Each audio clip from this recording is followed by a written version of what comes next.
be 72 years old on the 22nd of July. And I swear, every time I start working on this again, I get younger.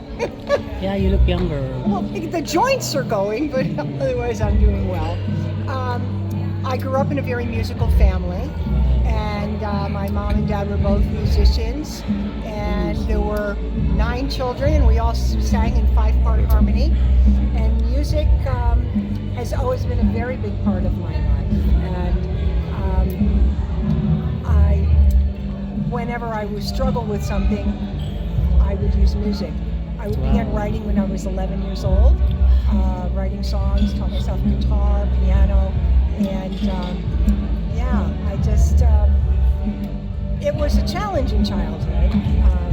My story is on the website, but I was given a treasure trove of understanding humanity, gifts to pull from, and so I think that what I've been given to do, this mission of sharing the message of Fatima at this moment in time, is my purpose. And I'm very blessed, because not everybody gets to know what their purpose is on earth.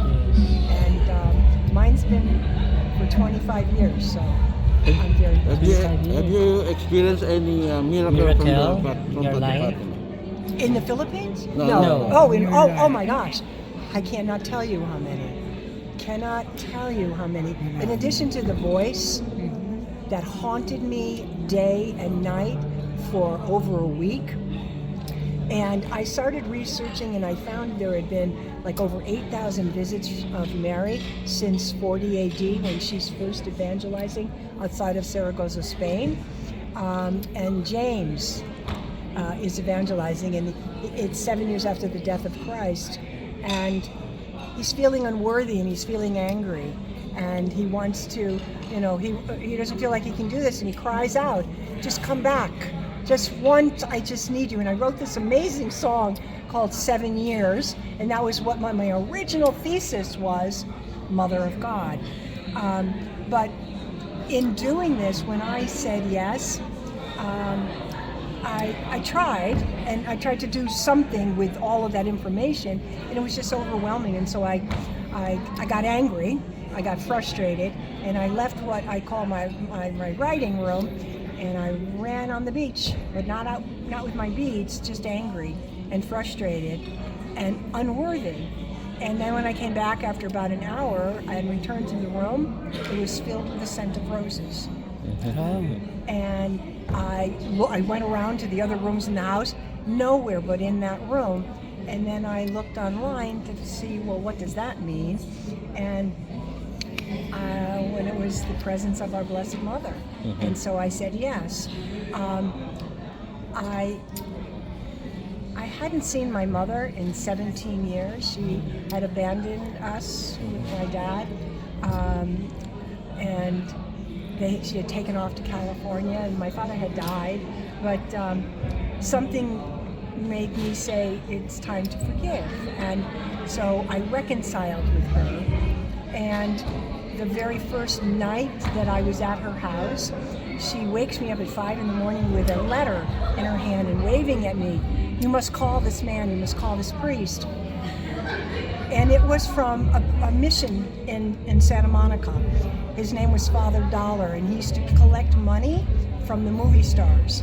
And on Thursdays, and this was a Thursday that I had arrived, on Thursdays, the homeless people would get in line and he would hand out money. And this priest had written my mother a letter about my brother, and that he had been homeless for 8 years, living on the streets in a box on the side of Universal Studio. And I said, Mom, David was homeless and you didn't tell anybody? And so it was 6 o'clock in the morning in California, and I looked at the top of the letter and the letterhead, and I called the number. It was a mission. I'm thinking, oh, I'm going to get a helper, or I'm going to get an answering voice. Who answers the phone? But Father Dollar. And I introduced myself, and I said, my brother David, I'm holding a letter that you wrote about him, and you sent it to my mother. gets in your line today? And he started to laugh. Not in a mean way. He said, my dear, I've known your brother for 8 years. He's a wonderful man, and he struggles with alcohol, he struggles with drugs, but he's deserving of a chance. And but I might see him every week for 6 months, and then I might not see him for 6 months. And I said, well, if he does get in your line, would you please tell him that I'm here? I will come and get him. I just want to see him again. And 4 o'clock that afternoon, the phone rang, and it was David. He had gotten in line that day. And Father Dollar gave him money to come get on a bus and come. And so Dave and I got to talk about things that had happened in our childhood. And when it was time for me to go back to my home in Connecticut, I was flying first class because they had messed up my ticket, and they thought to make it up for me, they would give me a first class ticket. And David was going to be dropped at the bus stop to go back and live in a box. And I thought to myself, there's something very wrong with this. And I kissed my mother goodbye, and I said, I'm going to stay with David and get him on the bus. And I said, but if I was his mother and knew what had happened to him as a child, I would give him a chance. 4 days later, my mother calls, and she said, David called, and he asked if he could come and stay. And I said yes. David remained sober. He took care of my mother for 5 years until she died. And, you know, it was one thing after another has happened because of my saying yes.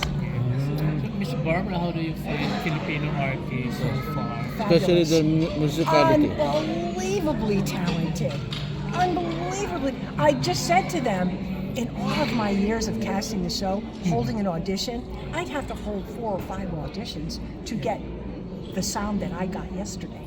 In one setting, I can cast the show. Oh. I can cast this show. You heard the children. Yeah. Are they Yes. breathtaking? They're very good. I mean, Nice breathtaking. voice, And to find 3 sets. Yes. 3 sets. Correct. One might actually cast another one because of the number of shows that we're going to have. We're going to run this. We looked at 4 different cinemas yesterday. And guess where? Well. Santa Lucia Mall. Oh. What are the odds that? What are the odds of that, right? And so we're meeting with the owners tomorrow, or the operations manager. But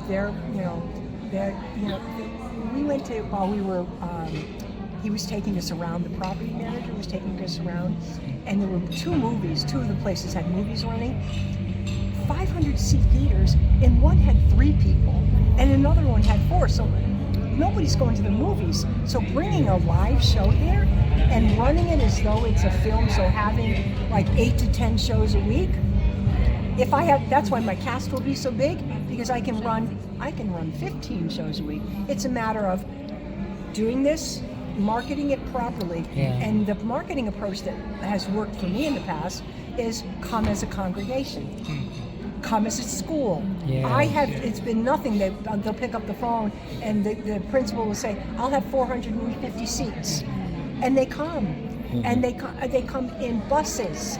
Our very first opening at the Mertens, we had 14 shows, 900 seats, and we sold 11,000 tickets. Wow. 11,000 tickets. And that's just how it's been. In California? No, this was in Connecticut. Actually at the university where I'm teaching now, which is really strange. I've been brought right back. But the talent here is stellar, absolutely stellar. And this is with maybe these children, I worked via Zoom. If we had maybe a total of 8 hours of rehearsal, that's all we had. They learned through You He Lived, and it wasn't perfect, but you know what? It was darn good. That was taught this afternoon.